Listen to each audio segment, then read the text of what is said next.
আমি কেন কেন আমি? কায়ান শিরিনের কপালে লেপ্টে থাকা চুলগুলো সরিয়ে দেয়। কারণ আমার দৃষ্টি যাকে দেখে আটকে গেছে সেই আলোক প্রতিফলনই তুমি। শিরিন ফুপিয়ে ওঠে। কায়ান শিরিনের মাথায় হাত বুলিয়ে দেয়। শিরিন নিজেকে সরিয়ে আনতে নিলে কায়ান ওর কোনোই ধরে বসে শক্ত করে। শিরিন, আমি যথেষ্ট ধৈর্য ধরেছি, আর এমন কিছু করো না যাতে আমার চড়াও হওয়া লাগে। শিরিন শান্ত হয়ে যায়। কায়ান তাকে ছাড়ার কেন মানসিকতা রাখছে না। শিরিন হাজার চাইলেও কায়ানকে এখন অন্তত থামাতে পারবে না। কায়ান কিছুক্ষণ শিরিনের মাথাটা বুকে নিয়ে বসে রয়। রাতের আকাশটা শূন্য, ঠিক কায়ানের মতো আধারে ঘেরা। এই আকাশে কোনো চাঁদ নেই। কায়ানের বুকে শিরিনের মাথা থাকলেও সে জানে তার বুকটা তখনও খালি। অকারণেই মাথাটা সে জোরপূর্বক ঠেকিয়ে রেখেছে। যেদিন এই বুকেই মাথাটা নিজ ইচ্ছেতে ঠেকবে সেদিন হবে পূর্ণ পূর্ণিমার রাত। সেদিন চাঁদটা আকাশে গোল আর উজ্জ্বল হয়ে থাকবে।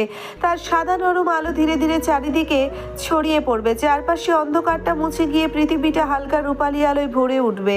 গাছের পাতা, ঘরের ছাদ, ফাঁকা মাঠ, সবকিছুর উপর চাঁদের আলো নরম করে লেগে থাকবে। নদী বা পুকুরের পানিতে সেই আলো পড়ে পানি চিকচিক করে উঠবে। দূর থেকে মনে হবে জলের বুকে যেন ঝিকিমিকি করা রূপার দানা ছড়িয়ে আছে। চারদিকে শান্ত থাকবে, বাতাস ধীর হয়ে বইবে। পুরো রাতটা কেমন স্বপ্নের মতো সুন্দর আর নীরব হয়ে থাকবে। কায়ান এসব ভাবতে ভাবতে অনুভব করে বুকের উপর শুয়ে থাকা ছোট্ট পাখিটা ঘুমিয়ে গিয়েছে। কায়ান ফিরে যায়। শিরিনের মাথাটা পড়েছে ধীরে। কায়ান শক্ত করে ধরে। শিরিনকে ধীরে বালিশে শুইয়ে দেয়। কায়ানের চোখ দুটো উজ্জ্বল হয়ে উঠেছে। চোখের কার্নিশে পানি চিকচিক করছে। বুকেও ব্যথা হচ্ছে। কায়ান শিরিনের কপালে চুমু খায়। এরপর বেরিয়ে যায় রুম থেকে। কায়ান শিরিনের রুমের দরজা ঠিকঠাক করে বন্ধ করে নিজের রুমের দিকে যেতে নিলে বানু মির্জাকে দাঁড়িয়ে থাকতে দেখলেন। কায়ান থেমে যায়। কায়ান, একটু রুমে আয় বাবা। আসছি আম্মা। বানু মির্জা চেয়ারে বসে তাসবিহ পড়ছেন। কায়ান মায়ের পায়ের কাছে বসে আছে। বানু মির্জা ছেলের কোকড়া চুলে হাত দিলেন। কায়ান মাথা তুলে চায় মায়ের দিকে।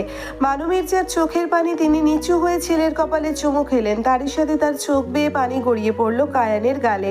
কায়ান মায়ের চোখের পানি মুছিয়ে দিল। আম্মা কেন কাঁদছো?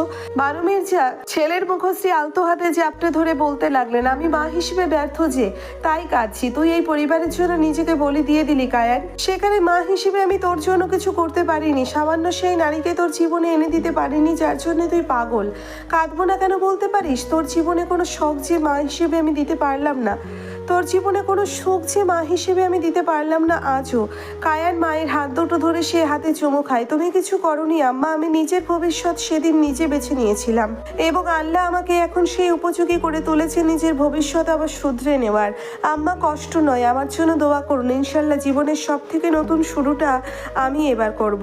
বানু মির্জা ছেলের কপালে চুমু খায়। আমিও তাই চাই বাপ। আমি মনে প্রাণে দোয়া করি তোর জন্য। কিন্তু কায়ান, একটা মনে রাখবি বাবা, জবরদস্তি করে মানুষ আটকে রাখা যায় না। ভালোবাসায় আটকে রাখা গেলেও জোরাজুরি করে হয় না। কায়ান মায়ের কোলে মাথা রাখে। বানু মির্জা কায়ানের মাথায় হাত বুলিয়ে দিতে থাকেন। কায়ান কিছুক্ষণ সেভাবে থেকে নিজের রুমে চলে যায়। রাত গভীর হওয়ায় বানু মির্জাও ঘুমিয়ে পড়ল। রুমে গিয়ে কায়ান ফ্রেশ হয়ে বিছানায় শুয়ে পড়ে। সিলিংয়ের দিকে তাকিয়ে হঠাৎ করেই বাঁকা হাসে। ভুল বললেন আম্মা, আমি ভালোবাসি না, আমি নিজের করে নিই। আমার ভালোবাসা নরম কিছু না। এটা একবার নাম লিখলে আর মোছে না। যাকে চাই তাকে পৃথিবী থেকেও ছিনিয়ে আনার ক্ষমতা রাখি। সে আমার। আইনের কাগজে না থাকলেও তার ভাগ্যে আমার সিল মারা আছে। স্বাধীন যে যতই উড়ুক, আকাশটা আমার নিয়ন্ত্রণে। বন্দি হোক বা মুক্ত, শেষে সে আমার কাছেই ফিরে আসবে। কারণ আমি ভাগাভাগি করতে জানি না। শিরিন আমার, না হলে কারোরও না। সকালে বাতাসটা হালকা ঠান্ডার স্নিগ্ধ। সূর্য ধীরে ধীরে আকাশে উঠছে। তার কিরণগুলো মাটির উপর নরম আলো ফেলে দিচ্ছে। গাছের পাতা, ঘাস আর ফুলগুলো যেন জলের ফোঁটার মতো ঝিকমিক করছে। পাখিরা গান গাইছে আর চারপাশে একটা শান্ত আর সতেজতা ছড়িয়ে আছে। মনে হয় নতুন দিনের শুরু সবকিছুকে নতুন করে জীবিত করে তুলছে।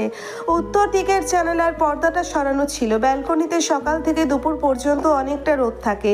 উত্তর দিকের এই জানালাটা বন্ধ না করলে আলো প্রবেশ করে রুম আলোকিত করে দেয়। সকাল সকাল ঘুম হয় না। শিরিন কাল ভুলে গেছে পর্দা দিতে, নতুবা সে জানতোই না পর্দাটা দিয়ে দিতে হয়। চোখের উপর সোনালি রোদের মিটিমিটি আলো এসে পড়তে শিরিন নড়ে চড়ে ওঠে। একটু আরামোরা ভেঙে ঘুম থেকে উঠে বেড সাইড টেবিলে নিজের ফোনটা সার্চ করে। হঠাৎ মনে পড়ে তার ফোনটাতে ভেঙে ফেলেছে লোকটা। শিরিন উঠে বসে। পাশ থেকে শীতের চাদর গায়ে জড়িয়ে নেয়। তার এখানে একটুও ভালো লাগছে না। তাকে বাড়িতে যেতে হবে। সকাল সকাল ফোন ভাঙার দুঃখটা মনে পড়তে বড্ড বেশি কষ্ট হচ্ছে। শিরিন নিজের সোজাসুজি দেওয়ালে তাকায়। বেশ বড় একটা ঘড়ি টাঙানো সেখানে। ঘড়ির কাঁটায় সকাল 8টা বাজে। হয়তোবা কেউ উঠেনি এখনো। সকাল সকাল সবাই নামাজ পড়ে আবার ঘুমায়। শিরিন যেবার এসেছিল এটাই দেখেছিল। তবে শেরিনের ঘুম ভেঙেছে, এই ঘুম আর আসবে না। শেরিন উঠে ওয়াশরুমে চলে যায়। ওয়াশরুমের আয়নার সামনে নিজেকে দেখে শেরিন ঠোঁটের কোণা কেটে গিয়েছে, সেখানে স্পর্শ করতে কালকে রাতে করা গায়ানের কাণ্ড মনে পড়ে গেল তার। শেরিনের দু চোখে পানি চলে আসে, সে মাথা নামিয়ে কাঁদতে শুরু করে। ওর চোখের পানি বেসিনের উপর টুপটাপ পড়ছে। কেন খোদা, আমি কেন কেন আমাকে এসব সইতে হচ্ছে? ঘৃণা করি শিকদার কায়েন মাহবুব, ঘৃণা করি আপনাকে। সকাল সকাল শেরিনের ইমোশনাল দিকটা একটু বেশিই জাগ্রত হয়েছে। কোথাও না কোথাও শেরিনও বুঝতে পারছে বিষয়টা, তাই সে ফ্রেশ হয়ে ঠিক করে পেছনের বাগানটায় হাঁটতে যাবে। কুয়াশার চাদর ভেদ করে সূর্যের আলো পৌঁছে যাচ্ছে ধরণী চূড়ে। এমন মিষ্টি মিষ্টি শীতের সকালে বাগানটায় হাঁটতে বেশ ভালোই লাগবে, যা ভাবা তাই কাজ। শেরিন চুল বেঁধে ওড়না পেঁচিয়ে তার উপর চাদর পেঁচিয়ে নেয়, এরপর বেরিয়ে যায় রুম থেকে। নিচে সব সার্ভেন্ট তাদের সকালের কাজে লেগে গেছে। শেরিনকে নামতে দেখে একজন সার্ভেন্ট এগিয়ে আসে। গুড মর্নিং ম্যাম, আপনি চা বা কফি খাবেন? শেরিন খুশি হয়ে যায়। এক কাপ চা দিবেন? আচ্ছা। সার্ভেন্ট দিয়ে শেরিনের জন্য চা বানিয়ে নিয়ে আসে। শেরিন চা নিয়ে হাঁটতে শুরু করে। শীতের সকালে এক কাপ চায়ের সাথে বাগানে ঘুরতে তার বেশ মজাই লাগছে। চারিদিকে সবুজের সমাহার। শেরিন আবহাওয়া এবং সময় দুটোই উপভোগ করে। প্রকৃতির উপর তার আলাদা করেই প্রেম আছে। প্রকৃতি তার মনকে ভালো করে দেয় এক নিমেষেই। শেরিন হাঁটতে হাঁটতে একটা গাছের নিচে বসে। গত কিছুদিন কি হচ্ছে তার সাথে সব ভাবতে কেমন গা শিউরে উঠছে। কি করবে সে? আপুকে বলবে আগে? তার জন্য শক্ত প্রমাণ লাগবে। প্রমাণ কিভাবে পাবে সে? কায়ান অবশ্যই সবার সামনে একটা স্বীকার করবে না। এসব ভাবতে ভাবতে শেরিনের মাথাটা আবার খারাপ হতে শুরু করে। শেরিন হাতের কাপটা পাশে রেখে মাথায় হাত দেয়। ধুর, যা হবার হবে, এত চিন্তা নাই। বাড়িতে যাব আজই, এখন রওনা করলে দ্রুতই পৌঁছে যাব। এখানে যত থাকবো তত মাথা খারাপ হবে, আর ভালো লাগে না। শেরিন বকবক করতে করতে অনুভব করে কেউ তার পাশে এসে বসেছে। শেরিন ফিরে তাকায়। শেরিন বিরক্তিতে চোখ ঘোরায়। আমাকে একটু শান্তি দেওয়া যায়? অশান্তি দেওয়ার জন্য রাত পড়ে আছে। বাই দ্য ওয়ে, অশান্তি না, এটাকে বলে ভালোবাসা। শেরিন দাঁত কিটমিট করে তাকায়। আপনাকে আমি কবে মেরে ফেলবো শিকদার কায়েন মাহবুব? আমি মরলে বিধবা তুমি হবে। শেরিন উঠে দাঁড়ায়। বিধবা হয়ে আপনার বউ আমি না, কায়ানও উঠে দাঁড়ায়। ফিউচার বউই তুমি। শেরিনের চোখ ছলছল করে ওঠে। সে কাঁদো কাঁদো কণ্ঠে প্রশ্ন করে, আপনি কি খেলা খেলছেন কায়ান ভাই? কায়ান এগিয়ে গিয়ে শেরিনের গাল ধরে আলতো করে, তুমি জানোও না আমার তোমার পরিস্থিতি থাকা প্রতিটি মুহূর্ত আমার কাছে কতটা মূল্যবান। যদি জানতে তাহলে এত অবহেলা করতে না। আমি কেন খেলা খেলছি না? আমি শুধু আমার প্রাপ্যটুকুন চাই। আপনার প্রাপ্য অন্যজনের কাছেও সঠিক হওয়া চাই। কায়ান বাঁকা হেসে শেরিনের দিকে ঝুঁকে যায় কিছুটা। শেরিনের কপালে টোকা দেয়। অন্য কারোরটা জানি না শেরিন, আমার যেটা সেটা চাই। আমার যেটা চাই সেটা চাই, বাই হোক অর বাই ক্রুক। আপনি কি আমাকে নিয়ে খেলতে চাইছেন? আমি পৃথিবীর কোনো মানুষের অধিকার দিই না আমার শেরিনকে নিয়ে খেলার। যে কেউ অসাধু উপায় থেকে কাছে আসার চেষ্টা করবে, আমি সেই পথটাই মুছে দেবো নাম ঠিকানা সব কিছু। আমার শেরিন শুধু আমার, আর যাকে আমি চাই তাকে কেউ ছোঁয়ার সাহসও পাবে না। শেষে সে আমার হবে। ভয় শৃঙ্খলার আমার অন্ধকারের মধ্যে। কথাটা বলে কায়ান শেরিনের কপালে ওষ্ঠ ছোঁয়ায়। শেরিন ছুটে আসতে চাইলে শেরিনকে চেপে ধরল Kayan. Don't you dare to avoid my touch. যতটা কষ্ট তুমি এখন আমাকে দিবে, বিয়ের পর তুমি ততটা ফেরত পাবে। শিমুলের রুমে বসে আছে শেরিন। একটু অন্যমনস্ক হয়েই বসে আছে সে। সকাল সকাল মাহমুদ চলে গিয়েছে নিজের বাড়িতে। শেরিন ভাবে তারও এখন যাওয়ার সময়। ভাবতে ভাবতে হঠাৎ শিমুল শেরিনকে ডাক দেয়। শেরিন, কি ভাবছিস তখন থেকে? শেরিন ফিরে যায় বোনের দিকে। শেরিন প্রতি উত্তরে বলে, কই কিছু না তো, চল তো নিচে চল। আসমা বেগম ডাকলেন বোধহয়। আপু, হ্যাঁ কিছু কথা আছে, তুই নিচে চল। আসমা বেগমের কথা শুনে আসি আগে। শেরিন দীর্ঘশ্বাস ফেলে দুজন নিচে চলে আসে। বানু মির্জা, আহি, মেহরিন সবাই বসে লিভিং রুমে। শিমুল গিয়ে বানু মির্জার পাশে বসে। বানু মির্জা শেরিনকে দেখে মিষ্টি হেসে নিজের অন্য পাশে বসতে বলে। এসো শেরিন, আমার পাশে বসো মা। শেরিন এগিয়ে গিয়ে বানু মির্জার অন্য পাশে বসে। তারপর শেরিন, বলো তুমি, দিন কেমন কাটছে এখানে? শেরিন ফিরে যায়। তার দিন কাটছে। শুরু কায়ান, শেষ কায়ান। কায়ানে পরিপূর্ণ। ভাবতে ভাবতে শেরিন দীর্ঘশ্বাস ফেলে। আন্টি, আলহামদুলিল্লাহ ভালোই, কিন্তু আমি আজ চলে যাব ভাবছি। বানু মির্জা অবাক হলেন কিছুটা। তিনি শেরিনের মাথায় হাত রেখে বললেন, কেন মা, যাবে কেন? ভালো লাগছে না শিকদার নিবাস? তুমি তো আসোই না। আর তাছাড়া কিছুদিন পর থেকে তো এখানে থাকতেই হবে, তো চলে যাবে কেন? সেদিন মাথা নুইয়ে নেয়, সেটা অন্য বিষয়, তখন আসা যাবে, এখন তো বাড়িতে যাব। শিমুল অবাক হয় বোনের কথা শুনে।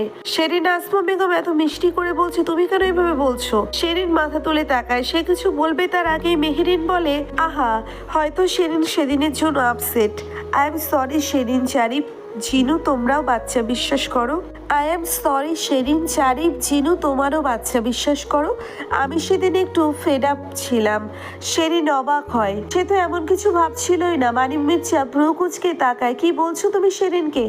কিছু বলিনি আসমা বেগম, সেদিন একটা বোন হিসেবে বকুনি দিয়েছিলাম। না না ভাবি, আপনার কথায় কিছু মনে করিনি, আমি তো এমনিতেই যাব, আপুকে আজ বলতে নিলাম তো আন্টি ডাকলো তাই নিচে চলে এসেছি। শিমুল সেদিনের কথার উত্তর দেয়, সেদিন তোকে আমি একা কিভাবে ছাড়বো? আসার সময় তো তোর ভাইয়া নিয়ে এসেছিল, আমি যেতে পারবো আপু। বানু মির্জা সেরিনকে উত্তেজিত হতে দেখে সেরিনের হাতে হাত রাখে। সেরিন শান্ত হও, 2 দিন পর রেজাল্ট দিবে তোমার, তখন তো এমনিতেও এখানেই থাকতে হবে। সেরিন শান্ত হতে চাইলেও পারছে না, তবে সে শান্ত কণ্ঠে উত্তর দেয়, আসলে বাড়িতে যেতে পারলে ভালো হতো, এমনিতেই কিছু না। মেহেরিনের প্রতি উত্তরে বলে, সেরিন ঘুরে নাও, তারপর ভার্সিটিতে উঠলে বহুত প্যারা বোন। মেহেরিনকে আজ আলাদা লাগছে সেরিনের কিছুদিন আগে করা আচরণের সাথে আজকের মেহেরিনের কোনো মিল নেই। সেরিন দীর্ঘশ্বাস ফেলে, মনে মনে ভাবে মেহেরিনকে সে যদি কায়েনের কথাটা বলে তবে হয়তো কোনো কাজ হতে পারে। ওদিকে মা বাবাকে এত দূর থেকে কিছু বলতেও পারছে না।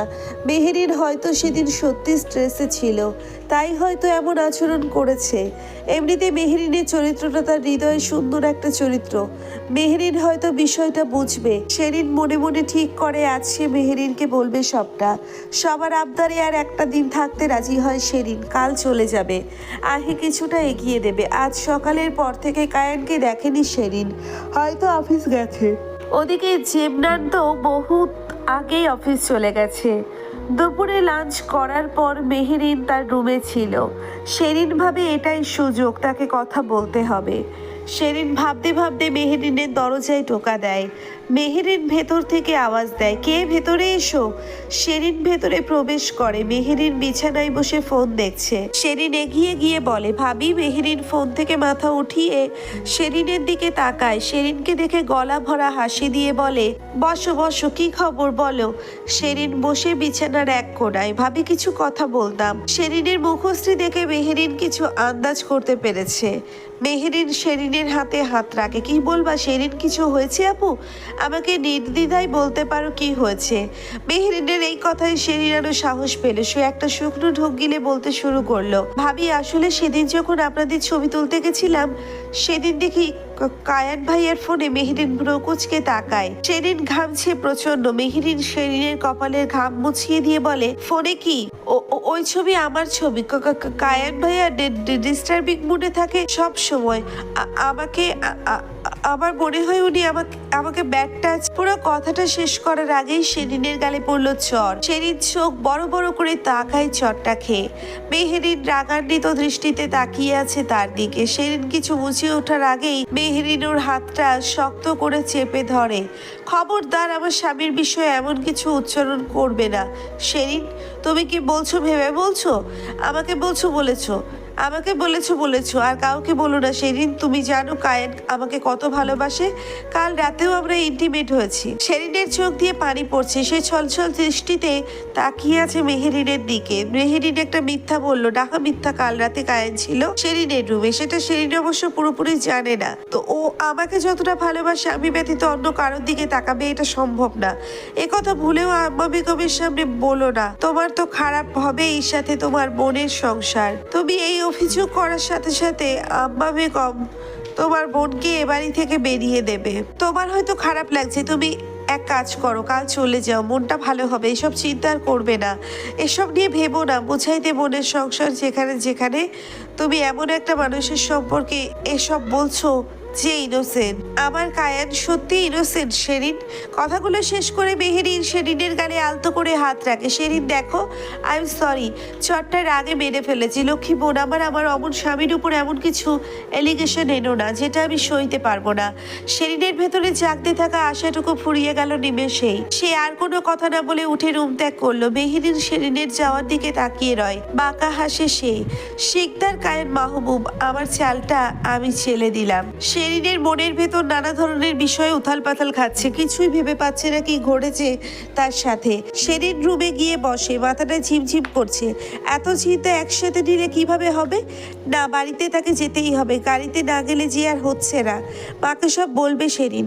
নালিশ করা শেষ ডার্লিং? হঠাৎ থমথমে রাগান্বিত কণ্ঠ শুনে শেরিন ভয় পেয়ে যায়। সে ফিরে চায় আওয়াজ যেদিক থেকে এসেছে ওই দিকে। কায়ান দাঁড়িয়ে পকেটেছে হাত গুজে। কালো শার্ট আর অফ হোয়াইট রাঙা প্যান্ট তার পরনে। চোখ দুটো শান্ত কিন্তু আগাম ঝড়ের আভাস। শেরিন একটা শুকনো ঢোক গেলে সে একটু পিছিয়ে গিয়ে বলে, কি নালিশ? আপনি কি সব আগে থেকে জানতেন? কায়ান এগিয়ে গিয়ে শেরিনের চুলের মুঠি শক্ত করে চেপে ধরে। শেরিন ব্যথায় চোখ খিচে বন্ধ করে নেয়। কায়েনের এই মুহূর্তে রাগ হচ্ছে শেরিনের গালে চরের লাল দাগ দেখে। মেহেরিন যে সাহস পেয়েছে শেরিনের গায়ে হাত তুলতে, এটা শেরিন দিয়েছে। শেরিন গিয়ে না বললে এমনটা হতোই না। সে শক্ত করে শেরিনের লম্বা চুলগুলো চেপে ধরে, শেরিনের গালে হাত রাখে, আলতো হাতে স্পর্শ করতে করতে বলে, কায়েনের এই মুহূর্তে রাগ হচ্ছে শেরিনের গালে চরের লাল দাগ দেখে। মেহেরিন যে সাহস পেয়েছে শেরিনের গায়ে হাত তুলতে, এটা শেরিন দিয়েছে। শেরিন গিয়ে না বললে এমনটা হতোই না। সে শক্ত করে শেরিনের লম্বা চুলগুলো চেপে ধরে শেরিনের গালে হাত রাখে, আলতো হাতে স্পর্শ করতে করতে বলে, কেন কেন অন্য কেউ এই গালে চড় দিবে? এই অধিকার তো আমার। এই পুরো শরীরের উপর অধিকার শুধুমাত্র আমার। কেন অন্য কেউ সাহস পাবে? তুই কেন ওকে এসব বলতে গেলি? তোকে আমি বলেছি না তুই আমার? তুই কেন এত অবাধ্য শেরিন? আমাকে রাগাতে খুব ভালোবাসিস তুই? শেরিন মাথায় এদিক ওদিক করছে। তার এই মুহূর্তে কিছু বলার মতো শক্তি নেই। কায়ান শেরিনের গালে ঠোঁটে ছোঁয়ায়। কেন কেউ মারবে তোকে? সে অধিকার আমি কাউকে দিইনি। শেরিন চোখ দুটো খিচে বন্ধ করে রাখে। কায়ান সেদিনের কপালে চুমু খায়, চুলগুলো ছেড়ে দেয়। শেরিন হাঁপ ছাড়ে। প্রচন্ড যন্ত্রণা হচ্ছিল তার। তুই জানিস আমি খুব সহজে রেগে যাই, তাহলে রাগের কাজটা কেন করিস? শেরিন ফুপিয়ে ওঠে, আপনি এমন কেন করছেন? কায়েন শেরিনের কপালে কপাল ঠেকায়। আমার দূরত্ব একটা দিন থেকে বেশি কাঁদাবে শেরিন। সেদিন তোরে ঠিক কষ্ট দেব সেদিন। আমারে পোড়াচ্ছিস তুই, জ্বালাই দিচ্ছিস আমার দুনিয়া। দেখিস তোরেও একদিন পোড়াবো আমি। আপনার দাবানলে এখনো আমি পড়ছি। শেরিনের কথাটা শুনে কায়ান শেরিনের ঠোঁট দুটোই আঙ্গুল ছোঁয়ায়। এই গালটা খুব বেশি বাজে কথা বলে। এমন একটা সিচুয়েশনও শেরিন কনফিউজড হয়ে তাকায়। কায়ান কি বলছে এগুলো উদ্ভট? কায়ান ছাড়ে শেরিনকে। ওকে উঠিয়ে গাল থেকে চুল সরিয়ে চোখের পানি মুছিয়ে দেয়। কেঁদো না, কাল নিয়ে যাবো তোমাকে তোমার বাড়িতে, দিয়ে আসবো, থেকো সেখানে। তবে একটা কথা, শেষ কিছুদিন থেকে এসো। যেদিন পার্মানেন্ট করে আনবো না এই বাড়িতে, প্রয়োজনে পায়ে তালা দেবো শেরিন। আমার ভালোবাসা এবং আমি উভয় ভয়ঙ্কর। খারাপ রূপটা দেখতে চাই না, আরো চাইও না, সইতে পারবো না। শেরিন ফুপিয়ে ওঠে। কায়ান পানি ধরে দেয় শেরিনকে। এক গ্লাস পানি এক নিঃশ্বাসে শেষ করে শেরিন। কায়ান শেরিনের কপালে চুমু খায়, এরপর বেরিয়ে যায়। তার চোখে ক্রোধ স্পষ্ট। কিছু একটা সে করতে চলেছে। জারিফ ঝিনুকের সাথে নিয়ে বসে আছে মেহেরিন। পাশেই ওদের ন্যানিও বসে। হঠাৎ করে দরজা ঠেলে শব্দ করে কায়ান ভেতরে প্রবেশ করে। কায়ানকে দেখে মেহেরিন কিছু বুঝিয়ে ওঠার আগেই কায়ান গিয়ে মেহেরিনের গালে পরপর দুটো চড় লাগিয়ে দেয়। মেহেরিন গালে হাত দিয়ে তাকিয়ে আছে। বাবার এই রূপ দেখে জারিফ জিনুও ভয় পেয়ে নারীদের পিছনে লুকায়। মেহেরিন রাগান্বিত দৃষ্টিতে তাকিয়ে আছে কায়ানের দিকে। কায়ান নারীদের দিকে তাকিয়ে বলে, লিভ। নারীরা জারিফ জিনুকে নিয়ে বেরিয়ে যায় দ্রুত। মেহেরিন রাগে ফুঁসছে, তোমার সাহস কি করে হয় আমার গায়ে হাত তুলতে? আমার কোনো শখ নেই তোমাকে ছোবার। তুমি বাধ্য করেছো আমাকে। একটা কথা, মেহেরিন শারীরিক সম্পর্ক নিয়ে কোনো বাজে কথা বলার আগে একটা কথা মাথায় রেখো, এরপর যদি কোনো আচরণ করো না, তোমাকে পতিতালয়ে ফেলে আসবো। মিটিও শরীরের মজা। আর হ্যাঁ, তোমাকে কখনো ছুঁইনি, কখনো ছোবো। তোমাকে ছোবার আগে মরণ কামনা করে আমার শেরিন থেকে দূরে রাখবে মেহেরিন। শিকদার কায়েন মাহবুব তোমার সব ধ্বংস করার ক্ষমতা রাখে।